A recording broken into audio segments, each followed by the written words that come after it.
Impulsado por la Fundación Koelberg de Hamburgo, en Alemania, el concurso de historia para jóvenes preuniversitarios History está presente en más de 28 países de la Unión Europea y fuera de la Unión Europea, y en todos los países de la Comunidad Iberoamericana. Un trabajo de History es una investigación histórica con perspectiva local que utiliza fuentes primarias, basado en el lema Aprender investigando. A lo largo de la historia de History, Iberia se han presentado en torno a 2.000 alumnos y más de 500 tutores, con más de 650 trabajos procedentes de 450 centros educativos. El concurso ha premiado a 800 alumnos y a más de 250 tutores. En la 17ª convocatoria del concurso se han otorgado 14 accessits, 15 terceros premios, 4 segundos premios y un primer premio.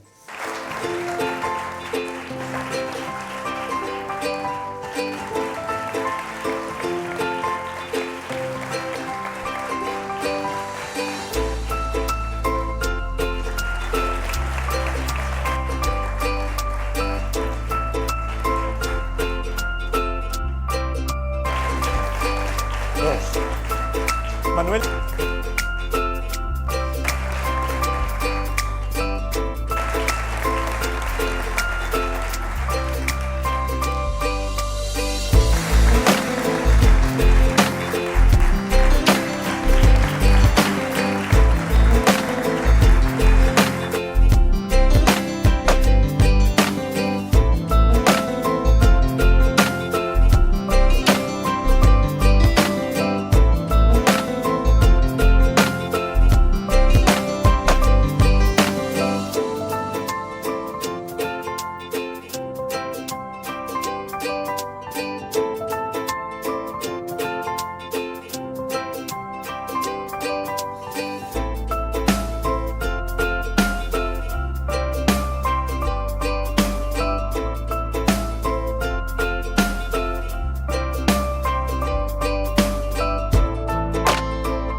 Como no puedo mencionarles a todos por su nombre, permítanme que lo haga casi a título personal, saludando a algunos de los que están aquí, con los que he compartido momentos importantes de mi vida, empezando por el que fue alcalde de esta ciudad, Juan Benítez, siguiendo por el que ha sido uno de los grandes diplomáticos que ha tenido España, Pablo García Verdoy, con uno de los académicos más fructíferos y buen amigo, lo habrán adivinado por sus palabras elogiosas, José María de Areiza, por el presidente de la Fundación Unicaja, Juan Fraile, y algunos más que no voy a mencionar para no ser más largo. A las autoridades civiles, militares, señoras y señores, es para mí un grandísimo honor el que me hacen al participar en este acto. Y como ustedes pueden imaginar, a lo largo de mi vida política, que llega ya al final, he tenido ocasión de hablar en muchos y muy prestigiosos lugares. Pocos como este. Pocos reúnen en sus muros tanta historia y tanta nobleza. Gracias, Rafael, por el ingente trabajo que estás haciendo al frente de la Real Maestranza para desarrollar la vida cultural, artística y para poner a Ronda en el mundo. Gracias por haberme invitado. Y enhorabuena a todos los premiados. Son ellos y ellas los que merecen este acto y a los que van dirigidas mis palabras. Los que me conocen saben que para mí cualquier excusa o razón es buena para venir a Ronda. Siempre que puedo aprovecho la ocasión para ir a esta maravillosa ciudad tan llena de historia y de arte. Y había pensado que esta ocasión me permitiría compartirla un poco más durante el fin de semana, pero no. Como saben, el mundo vive momentos difíciles y desgraciadamente no podré pasar aquí con ustedes más horas que las estrictamente necesarias para participar en este acto. Pero no se olviden de invitarme para los próximos actos que organice la Real Maestranza, algunos de los cuales he podido ver en un vídeo y me gustaría compartir la belleza y la emoción de esos momentos. De manera que enhorabuena a los premiados, una enhorabuena muy sentida y mucho ánimo para lo que vais a hacer y para lo que ya habéis hecho para aquellos que llevan años ya disfrutando de una beca de la Real Maestranza. En el fondo, las sociedades son lo que la educación hace de los mejores de entre ellos. Los países que sin tener recursos naturales han prosperado más en el mundo son aquellos que han tenido un gran sistema educativo. ¿Cuál es el secreto del éxito de Corea del Sur? Que no tiene ningún recurso natural, la educación.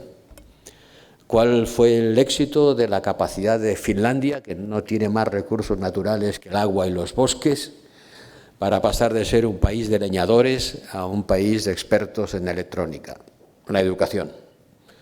La educación es la semilla que hace prosperar a las sociedades.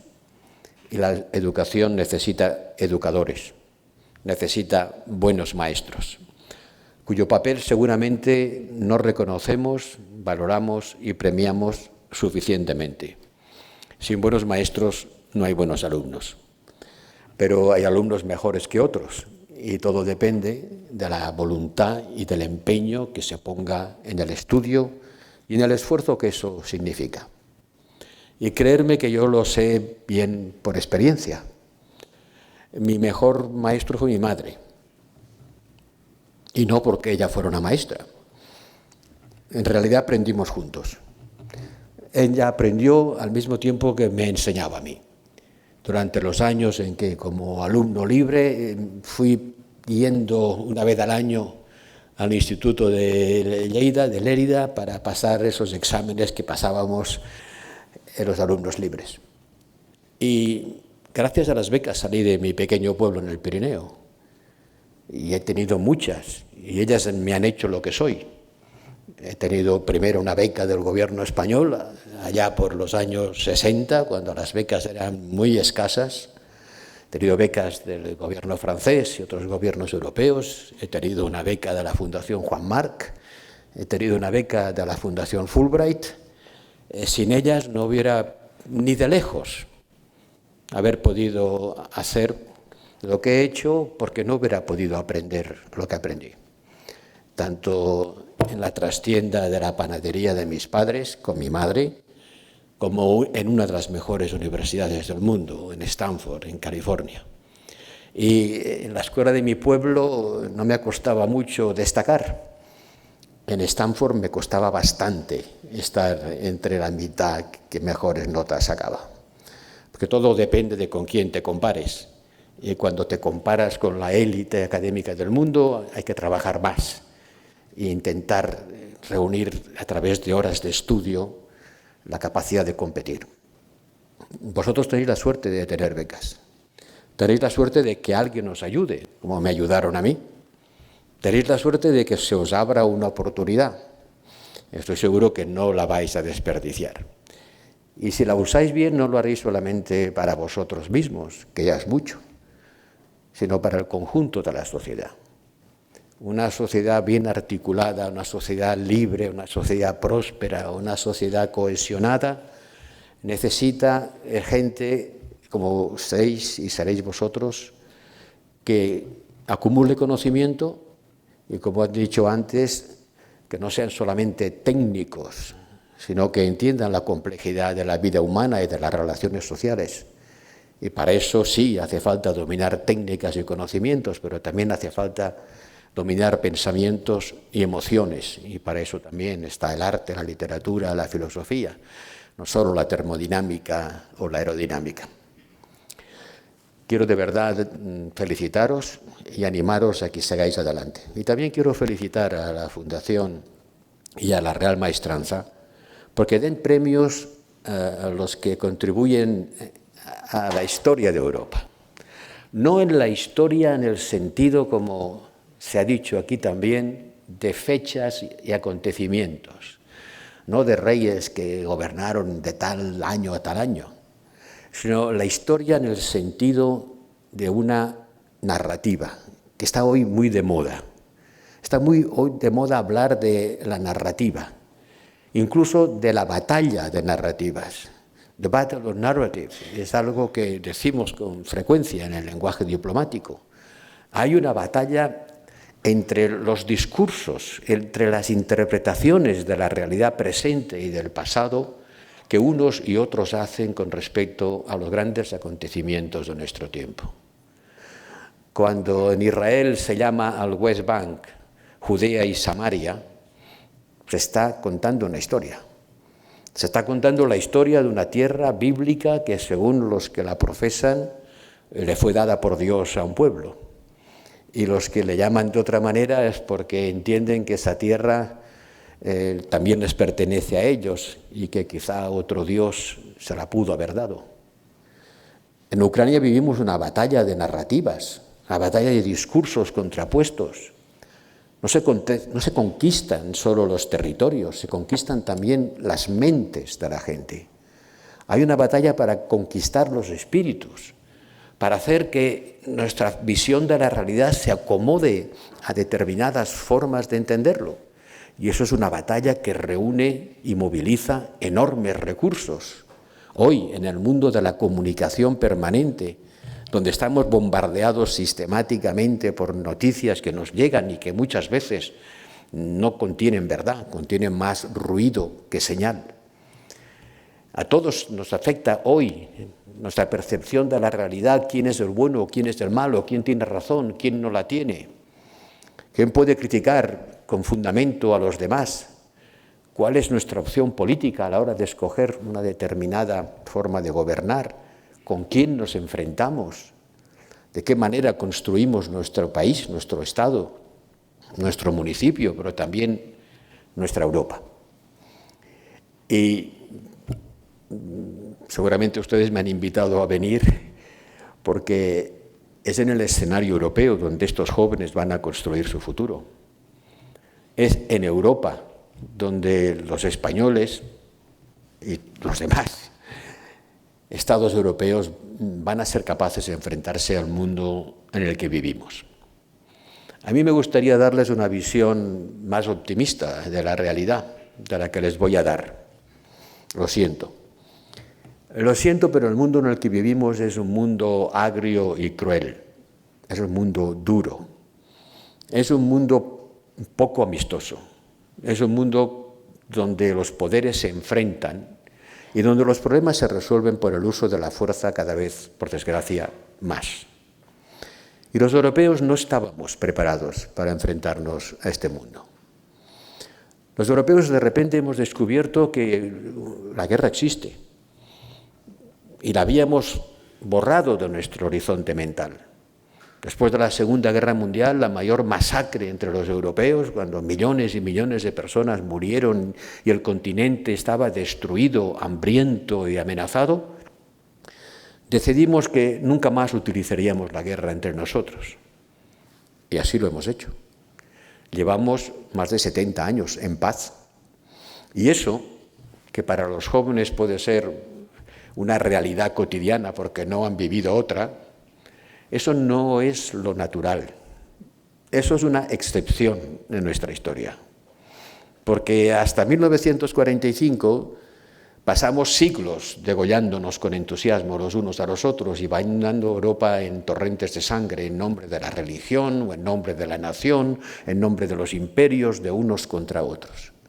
La paz no es el estado natural de las cosas. Ya nos gustaría que lo fuera. Y el riesgo que corremos hoy los europeos es creer que porque nosotros hemos hecho la paz entre nosotros, el resto del mundo también es un lugar pacífico. Lo siento, no lo es. Y lo es cada vez menos. Y el papel de Europa en el mundo no se puede limitar solamente a ser una potencia económica, un gran poder comercial, una de las economías más desarrolladas y abiertas del mundo.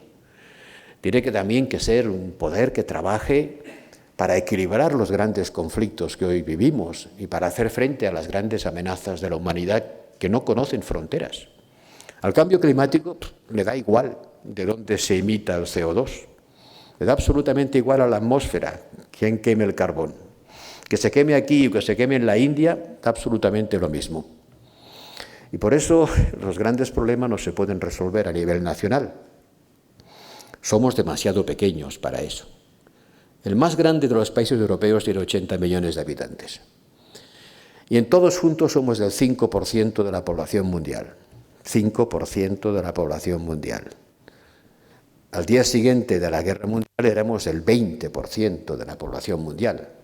Hemos perdido 15 puntos de porcentajes demográficos en lo que es hoy la humanidad. Nuestra edad media, lo viejos que somos, es el doble de la edad media de la gente que nos rodea desde Gibraltar hasta el Cáucaso. Somos el doble de viejos que nuestros vecinos y mucho más ricos que ellos. Somos muy dependientes. En el 72 teníamos una dependencia crítica con respecto al petróleo árabe. ¿Se acuerdan del año 72? Bueno, los más jóvenes no se pueden acordar, pero 72, la gran crisis del petróleo, cuando de repente los estados árabes cortaron el grifo y nos dimos cuenta de que éramos terriblemente dependientes. Francia lanzó su programa nuclear y empezamos a hablar de las energías renovables, empezamos a hablar de ellas. Después, hace unos años, la guerra en Ucrania, descubrimos que teníamos una gran dependencia del gas ruso. El 40% de nuestro gas venía de Rusia y Rusia cortó el grifo. Y tuvimos que buscar otras maneras de calentar las casas y hacer funcionar las fábricas. Y ahora somos terriblemente dependientes de los materiales críticos que hacen funcionar nuestros teléfonos móviles y sin los cuales no seremos parte de la revolución digital, que tampoco los tenemos. No teníamos petróleo, no teníamos gas y no tenemos los materiales críticos que son imprescindibles, el cobalto, el tungsteno, el paladio, el germanio, el litio. No los hay en Europa, o muy poco. ¿Dónde están? En Afganistán, en los Andes, en el Congo, en China. Y los necesitamos y tampoco los tenemos. Entonces, ser pocos, viejos y dependientes no es una gran receta para el futuro. Necesitamos tener más juventud, pero el pequeño problema es que nuestros hijos y nuestros nietos no nos quieren hacer abuelos. Tenemos una de las tasas de fertilidad más bajas del mundo. Europa pierde habitantes, hay más muertes que nacimientos. Y solamente podemos hacer funcionar nuestras sociedades gracias a la inmigración, que es a la vez una solución y un problema. Un problema porque la inmigración irregular crea una grave preocupación en nuestras sociedades, con razón, porque eso significa tráfico de seres humanos, gente que muere por el camino, problemas de adaptación y de cohesión de la sociedad. Pero también es una parte de la solución. España necesita 250.000 emigrantes al año para hacer funcionar nuestras casas, nuestros hospitales e incluso nuestras Fuerzas Armadas. No todo el mundo lo ve igual en Europa, hay algunos países que prefieren cerrarse. Yo les digo que no serán capaces de construir muros suficientemente altos para aislarnos del resto del mundo. Que hay demasiada gente que huye de la guerra intentando, o de las calamidades de la vida, o del cambio climático que está haciendo inhabitable el Sahel, para que los europeos podamos pensar que vivimos aparte en nuestra burbuja de libertad, bienestar y cohesión social. Tenemos un compromiso con el resto del mundo, entre otras cosas porque el resto del mundo nos recuerda todavía como los colonizadores, con toda una historia que fue a la vez una fuente de avanzar y también una historia trágica de dominación. Y de repente, con la llegada de la pandemia, descubrimos cuán dependientes éramos. Cuando llegó aquí el virus, Europa no producía ni un solo gramo de paracetamol. Todos corríamos a las farmacias a buscar el paracetamol que iba a salvarnos la vida. Pero Europa, toda Europa, no producía ni un gramo de paracetamol. Todo lo producíamos en la India y otros países porque era más barato. Y pensábamos que el mercado lo arreglaría, que cualquiera que fuera la demanda, el mercado la iba a satisfacer. Y por eso lo producíamos lejos, para pagarlo menos. Pero cuando llega un momento de crisis donde todo el mundo quiere lo mismo al mismo tiempo, y esa necesidad es una necesidad vital, existencial, porque no es para tener un poco más de comodidad, sino para evitar la muerte, entonces la cosa se pone un poco peor. Y aprendimos que no podíamos hacernos depender tanto, porque las circunstancias podían ponerse muy complicadas y entonces nos encontraríamos inermes, a merced de las dependencias que hemos creado con respecto a otros. Y luego vinieron las guerras. Vino el ataque de Rusia contra Ucrania y vino la guerra en Oriente Medio. Y eso nos obliga a los europeos a hacer que ese proyecto de paz, que es Europa, proyecto de paz, sea también capaz de asegurar o de contribuir a asegurar nuestra seguridad. Asegurar la seguridad es una redundancia, pero entienden lo que quiero decir. Era un proyecto de paz entre europeos y ahora tiene que ser un proyecto que nos garantice simplemente la sobrevivencia de Europa como civilización en un mundo que no es en absoluto el mundo del año 50, de los años 50, donde la mayor parte de los países que hoy pesan no existían o eran irrelevantes. ¿Qué tiene que ver la China de hoy con la China de 1955? O Brasil, o Sudáfrica, o Indonesia, o Nigeria, o la India, o Pakistán, o cualquiera de esos países que hoy son gigantes y que entonces eran irrelevantes. Muchos de ellos han llegado a ser lo que son gracias a la educación, y he citado el ejemplo lejano de Corea y más cercano de Finlandia. Otros lo han hecho desarrollando tecnologías y capacidades militares. Pero el mundo hoy no es un mundo cómodo. Y eso es lo que las jóvenes generaciones deberían entender. Y contribuir a que Europa sea más capaz de hacer frente a este mundo. Y permítanme recordar a dos figuras históricas para intentar explicar lo que les quisiera transmitir. Hay dos figuras históricas que siempre saco a colación cuando hablo del futuro de Europa. Una es Alexander Hamilton, que fue el primer secretario del Tesoro de Estados Unidos, antes de la Revolución Francesa, que por cierto no era un blanco anglosajón, era un mestizo, emigrante, que nació en una isla del Caribe y llegó a Nueva York más pobre, completamente pobre, sin embargo llegó a ser uno de los padres de la Revolución Americana y de la independencia de Estados Unidos. Hamilton tuvo una idea genial. Dijo, los distintos estados confederados han luchado contra la Inglaterra para alcanzar la independencia, algunos han puesto más muertos, otros han puesto más dinero. Y ahora somos independientes, los muertos están muertos y todos tenemos una deuda, pero unos tienen más y otros menos. Pero esa deuda la hemos generado para luchar contra un enemigo común. Por lo tanto, debiera ser una deuda común. E hizo que esa deuda que tenían los Estados Confederados se convirtiera en una deuda federal. Pasó de ser cada uno lo suyo a ser de todos. No se crean que fue fácil. Pero eso además no fue lo fundamental. Lo fundamental fue cómo se paga esa deuda. Pues claro, deudas es relativamente fácil, pagarlas es algo más difícil. El genio de Hamilton fue inventar impuestos federales. Un impuesto que pagarían todos los americanos independientemente que fueran de un estado o de otro. Y eso es lo que dio nacimiento a los Estados Unidos. Los Estados Unidos se unieron a través de lazos financieros y fiscales que les permitían obtener recursos comunes para hacer frente a una deuda común. Por eso decimos que son un Estado federal. No hay estados federales si no hay recursos federales. Y eso también vale para la España de hoy.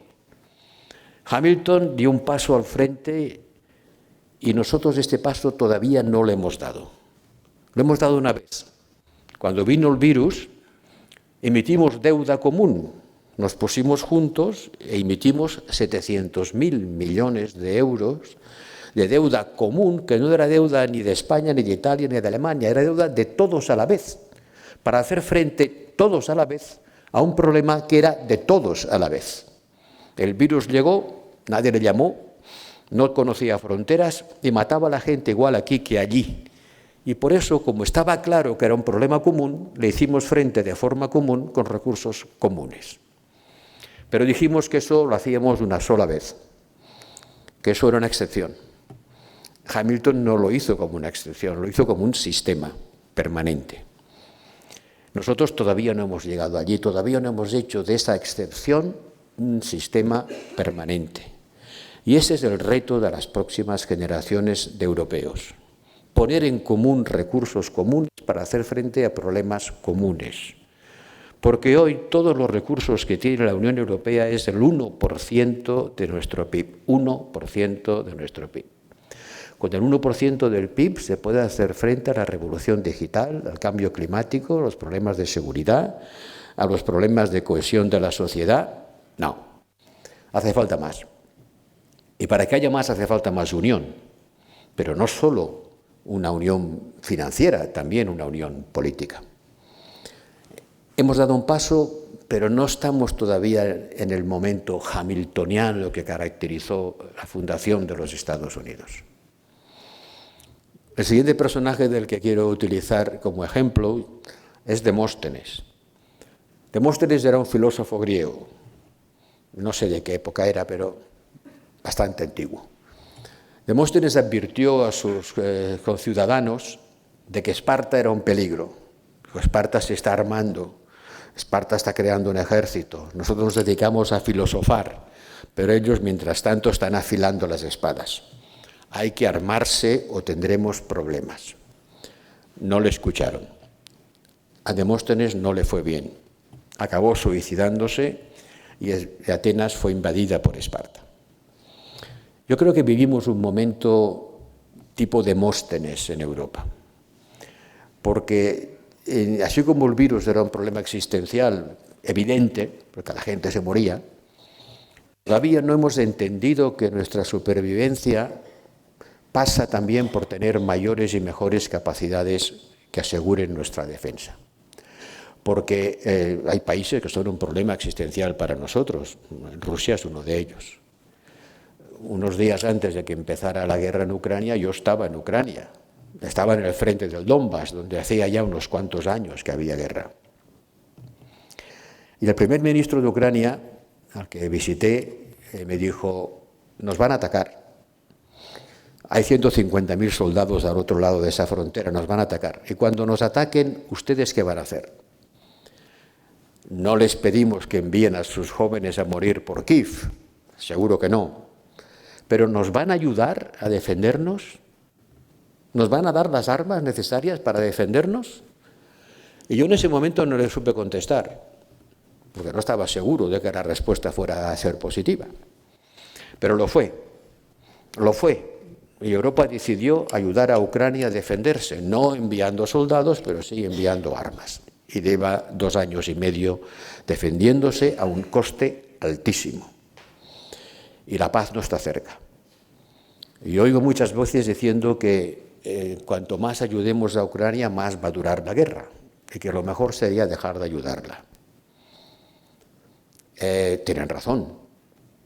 La ayuda prolonga la guerra, es casi una tautología, ¿no? Es así.